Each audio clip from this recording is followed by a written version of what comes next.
Hi, this is Sergeant Betsy Brantner Smith with the National Police Association, and this is the NPA report. I have a terrific guest with me today. He's a deputy sheriff. He's now retired, but he does so much more. He blogs. He's got some stuff going on in entertainment. We're going to talk about that. And he's just a fascinating guy that was the subject of a recent Officer Down Memorial podcast that Sheriff Scott Rose does. He's also a friend of the program. Deputy Dustin Reichert, welcome to the program. Yeah, good morning or afternoon, I guess it is. And I want to start with a shooting that you were involved in as a deputy. You and a rookie who had been on the job. She'd been on the job for a while, but only her second day in solo patrol. You guys went to a loud music hall. Every cop on the planet has been to hundreds of those. And that's usually a nothing call that lasts 5 minutes and you ask people to turn the music down. But yours turned out very differently, didn't it? Yeah, very, very differently. Yeah, we got called, at the time we didn't have a large patrol division. So Andover had 2 contract cars on it. We were working in place of a couple other officers. And just being a couple days on our own, Sam got that call, and I thought, it's the one block in this community that would be the one to give her a hard time. And so I thought, it's Thursday night, but I was close by, so I swung by, and we were both thinking it would just be a quick in and out, and I would just be kind of there in case somebody wanted to give a hard time. At least they saw a second officer there. So right, because your partner had only been she'd been a community service officer, and then she became a police officer. But this was only her second night in solo patrol. And so she even said herself that, she knew that she had, you there and some of the other deputies in case she had questions or anything. But it was primarily her call, right? yeah, it was assigned to her. Loud music.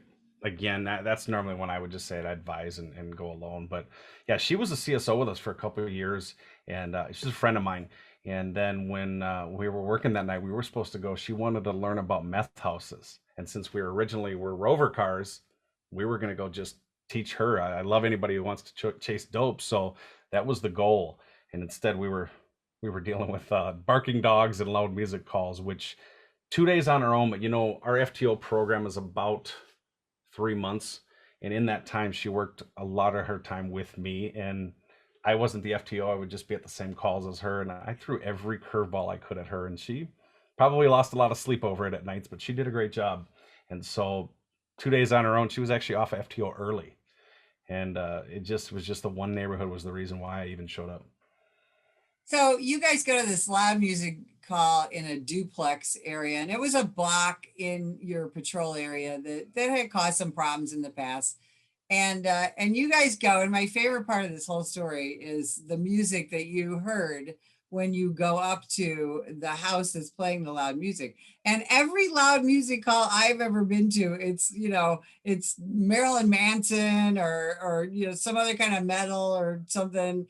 And but you guys walk up and it's the Bee Gees. It was, she got there right before me, so she was talking to the complainant across the driveway, and as she meets me at the edge of the driveway, I was like, "Hey, you hear that?" Because I'm kind of a jokester. And I was like, "That's the Bee Gees." And I started doing a little disco dance. And then she started doing the disco dance as well. Although it's not a joking ending here, I always joke that apparently the guy didn't like my dance moves. I don't know. Well, so you go to try and make contact with this guy who's playing his Bee Gees too loud.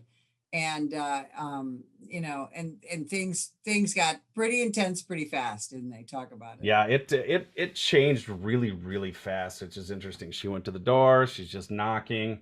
I'm just honestly, I know we should be more tactical, but it's a loud music call on a Thursday with no cars in the driveway, no party.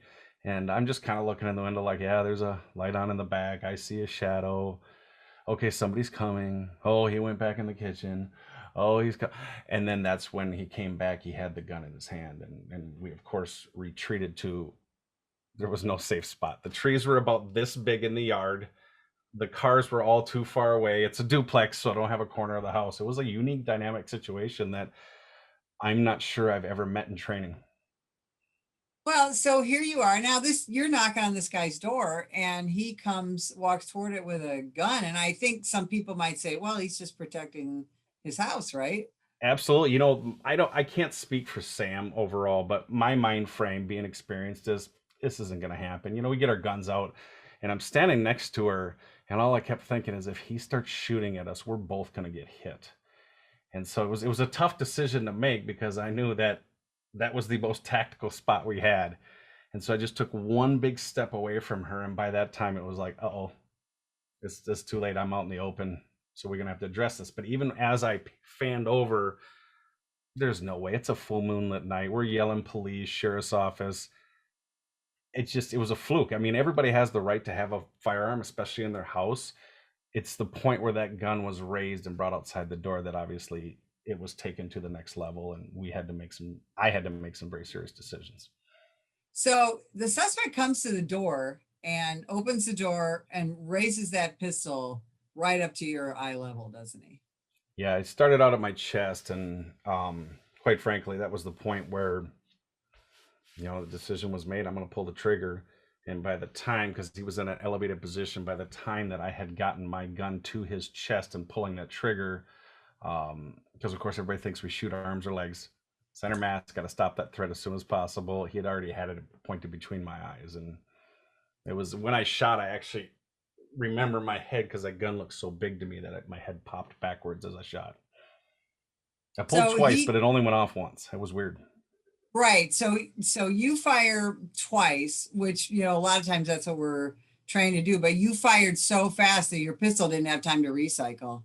And That's our theory, yeah. I talked to a crime lab afterwards. I said, I know you can't tell me anything. I said, I just need to know if my gun jammed. It's driving me crazy. And there was no stovepipes, no misfires. So the only thing is I must not have recharged the trigger.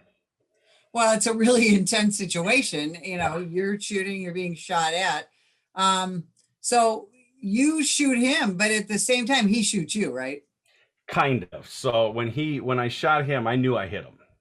And so from that point, all I could see was cars to the right. His car was to the right in the driveway, and I just wanted to get to that car. And as I passed by that picture window with my flashlight, turns out that he's a skilled gunsman himself. And even though it was a lethal round, he returned fire, double tapping me, which is what I was trying to do to him. And he hit me in the arm and then in the pelvic region, which dropped me. Right. So you are able to retreat, but you're badly wounded. He turns out to be was mortally wounded. Although he's able to call 911 and talk to your dispatchers and say that he has been shot. So for a little while, you guys had an open 911 line. And then as happens, and your jurisdiction's a pretty small, you were in a small area, right? You're a county deputy, and the city that you were in is not very big, right? So the city itself's not that big, but the county, I think, is the third largest county. So we're a huge county. But in this case, we were just in one of our suburban cities. The one that's closest to the patrol station. But if anybody knows the dynamics of police, especially sheriff's departments, there's almost never anybody at the patrol station because they're always so far out in the county.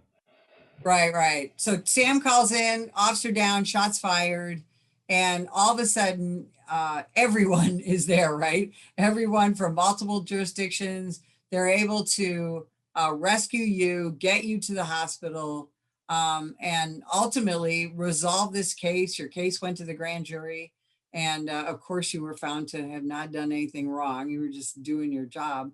And Sam goes back to work, and you go home to recover. You're married, and you ultimately come back to work at first on light duty. And when I heard your story, I'm thinking, oh great, he's come back to work light duty, probably just welcomed, hero's welcome with open arms. This is going to be a great ending to the story. That's not exactly what happened, is it? No, now, before I point that out too, I do want to point out that that was a previous administration because the sheriff we have now actually phenomenal sheriff and very involved throughout the country in different sheriff's associations. But the particular sheriff administration at the time, yeah, he had said at a sergeant's meeting he didn't think the guy was going to shoot me, and he and I butted heads up over that because You point a gun at a cop's face. It's kind of, you have a job to shoot them. And but yeah, it was a really tough battle, and it's such a long story that's really hard to tell. But to recap it, as I go back eventually, because what does every cop want to do when they're hurt? They want to get back to that car, and I just wanted to get back to the road, and I hit hurdles at every single stage. And grand jury cleared me, and that was a pretty scary process. We have two different reviews. One's the legal review internally, the other one's the policy review, and they just kept postponing and postponing. And I was like, Captain, I don't know why, but I need to hear that you guys are clearing me. The public needs to hear that. And eventually I had a little blow up, so they sent me to the main office, maybe a big blow up. I'm a vocal person, and ultimately they just kept moving me. Now I was shutting up because my lawyer's like, zip your lip, which is not easy for me. And the more I shut up, the more people came up with their own stories, and I just kept getting called into the undersheriff's office to get scolded for things I wasn't doing. And it was a unique ride that I eventually got put on uh, back on a medical leave after they put me down into the basement into the crime lab, hidden away. Eventually, I started really pushing back on them, and then they sent me back home on a medical leave. And one of the things I want to point out is that, when the public sees a police officer involved shooting, they think that okay, there might be a week or two where the media is talking about it, and then there is that grand jury process. And of course, you had to heal from your injuries, which were pretty severe, and then you go back to work, and life is normal, like it is on TV, and that's not necessarily what happens. And there is something that happens in some organizations where a cop who's involved in an officer involved shooting, even a righteous one, is all of a sudden seen differently.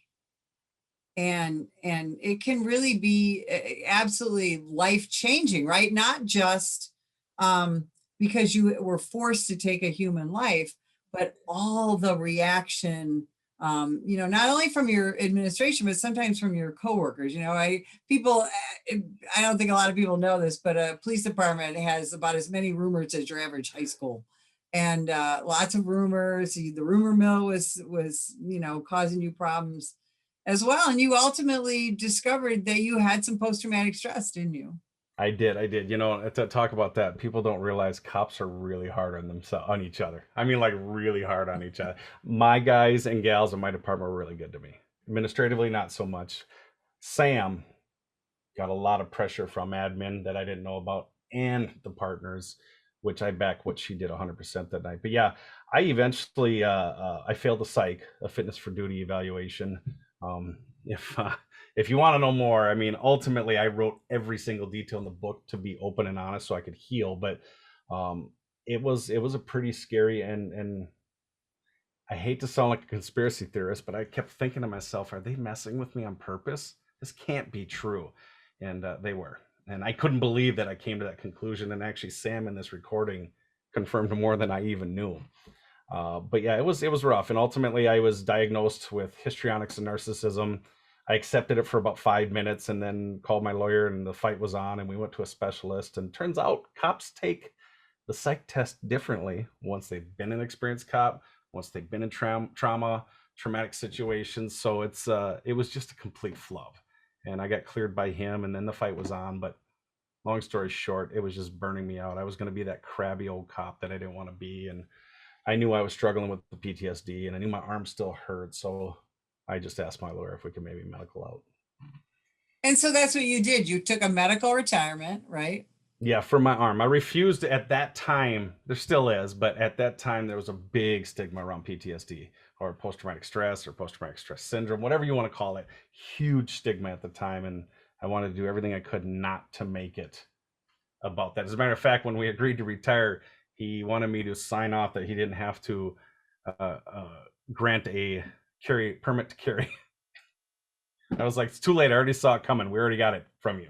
So Now, and let's talk about police and post-traumatic stress for a minute, because I think the public is starting to really learn more about that in the aftermath of the George Floyd riots, not just in Minnesota where you are, yeah. um, but all around the nation, but specifically in Minnesota. One of the things we're seeing with the Minneapolis Police Department is well over 100 post-traumatic stress related retirements that are being processed through human resources right now in the Minneapolis Police Department. And then there's a bunch in Chicago, a bunch in New York, because uh, we are recognizing now in law enforcement, as we are in the military, that post-traumatic stress is not this freaky thing that makes you crazy, but it's a real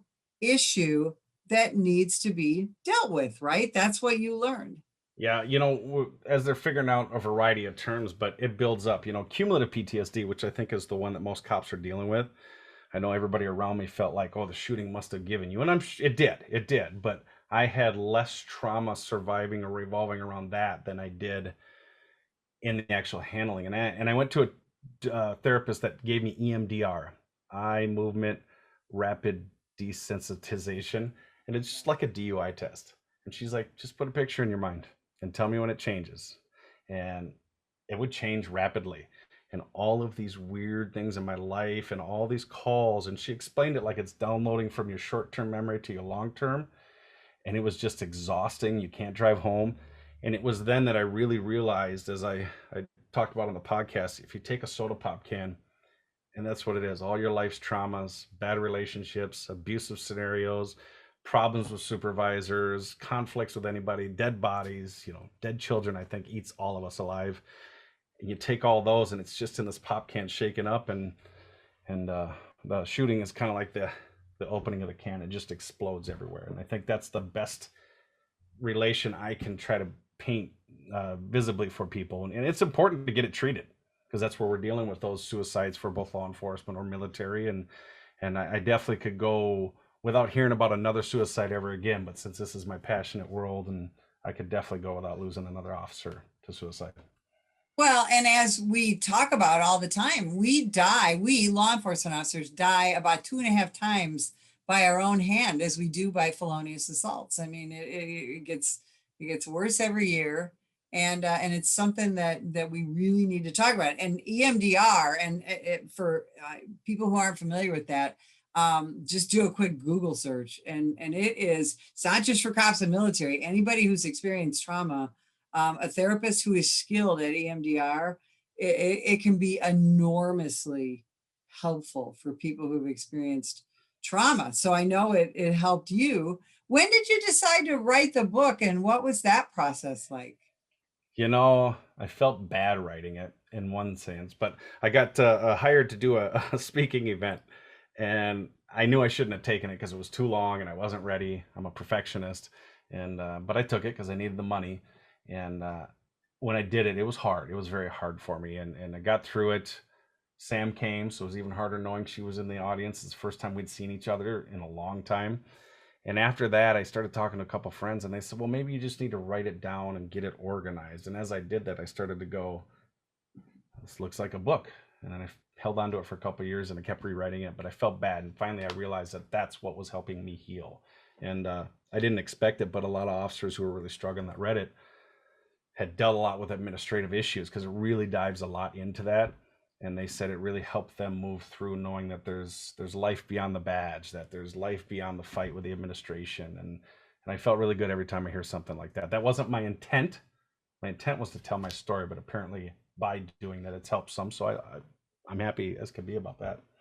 Well, and one of the things, again, we talk about a good friend of ours, Dr. Kevin Gilmartin. He wrote Emotional Survival for Law Enforcement. He speaks all over the world. And that's one of the things he talks about is we always think it's those officer involved shootings or other traumas, but administrative stress from inside the police department can often be worse, or be that breaking point to what, to all the other things that affect us. Isn't that right? It's so Oh, difficult. absolutely. I mean, I just, story after story that I hear after I speak, usually I get emails or just people pulling me aside. After people read the book, they reach out, and and it's hard for me because I'm not a therapist, so I can't really give any advice, and I don't. I often just listen and just say, "Yeah, I understand. Yeah, as far as I know, that's normal." Because imagine any relationship we have when somebody dominates you so unreasonably, no matter what, we all break down. Well, the same thing is often happening in some of these police related scenarios.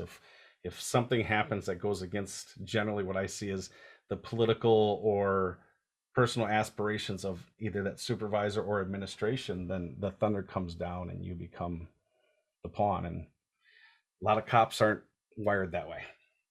Right, absolutely. So we only have about a minute left.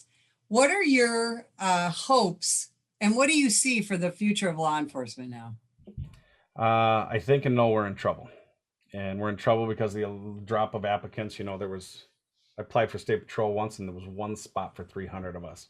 And now they're nearly begging for applicants. So, and I think as we lose people on the PTSD train, we're going to be in more trouble. And now that people with common sense aren't joining this profession, unfortunately, it's leaving lower levels of the pool. And I think we're going to be in trouble for 5 to 10 years minimum, which scares me as now a citizen.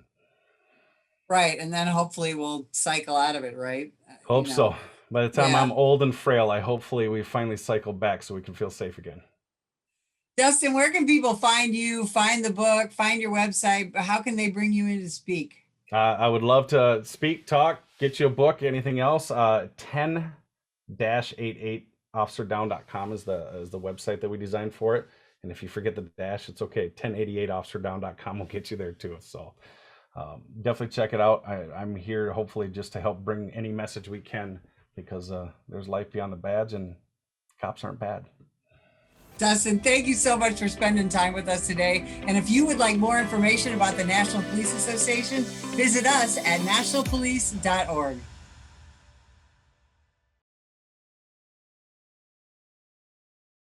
Ma'am, put the gun down! Put the gun down! Last year, law enforcement officers were involved in hundreds of thousands of use of force incidents. A use of force incident is when an officer must use nonverbal tactics to gain control of a dangerous situation. Put the knife on the ground. In many cases, officers have no choice but to use force when a suspect doesn't comply with a lawful order. Use of force is always ugly. No one likes it, especially police officers. Together, we can help de-escalate these dangerous encounters. Help police officers by complying with their lawful orders. Don't attack, attempt to disarm, or flee from an officer. Use of force is an officer's last option. Most incidents can be avoided by not resisting arrest. If you feel you've been wrongfully detained by a police officer, then seek a legal solution after the encounter has been resolved. Let's keep everyone safe. Comply now and complain later.